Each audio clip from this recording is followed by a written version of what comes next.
पार्थ पवार मुंढवा जमीन व्यवहार प्रकरणी अंजली दमानियांनी विकास खारगेंची घेतली भेट। दमानियांनी खारगेंसमोर लेखी पुरावे केले सादर।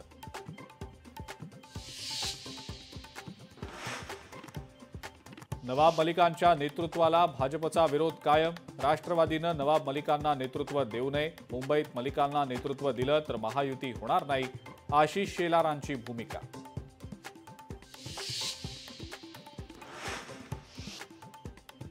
समरजीत घाटगे आणि हसन मुश्रीफांच्या युतीवर संजय मंडलिक यांचं वक्तव्य। प्रॉपर्टी प्रकरण आणि ईडीपासून मुक्ततेसाठी दोघांची युती झाली आहे, मंडलिक यांची टीका। मालेगावमधील चिमुकलीवरील अत्याचार प्रकरणामध्ये आरोपीला 27 नोव्हेंबरपर्यंत पोलीस कोठडी। जिल्हा सत्र न्यायालयानं सुनावली पोलीस कोठडी।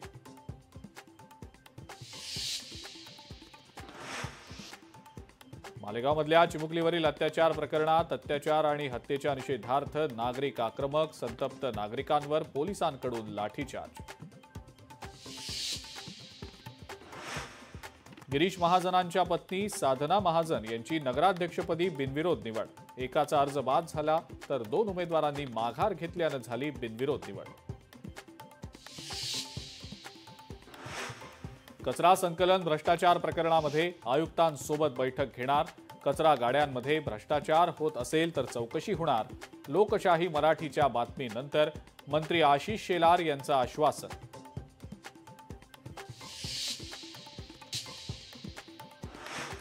जुन्या इमारतीतील भाडेकरूला नवीन इमारतीमध्ये जागा देताना 600 चौरस फुटांपर्यंतची नोंदणी शुल्क माफ। मुंबईच्या पुनर्विकासासाठी फडणवीस सरकारचा मोठा निर्णय। आयटीआय मधल्या 8000 विद्यार्थ्यांना रोजगार मिळणार। कौशल्य विकास मंत्री मंगलप्रभात लोढांची घोषणा। टोयोटा किर्लोस्कर मोटर कंपनीसोबत शासनाचा सामंजस्य करार। आणि पुणेकरांसाठी गुड न्यूज। म्हाडाच्या 4186 घरांच्या सोडतीसाठी अर्ज करण्यासाठी म्हणून 30 नोव्हेंबरची मुदतवाढ।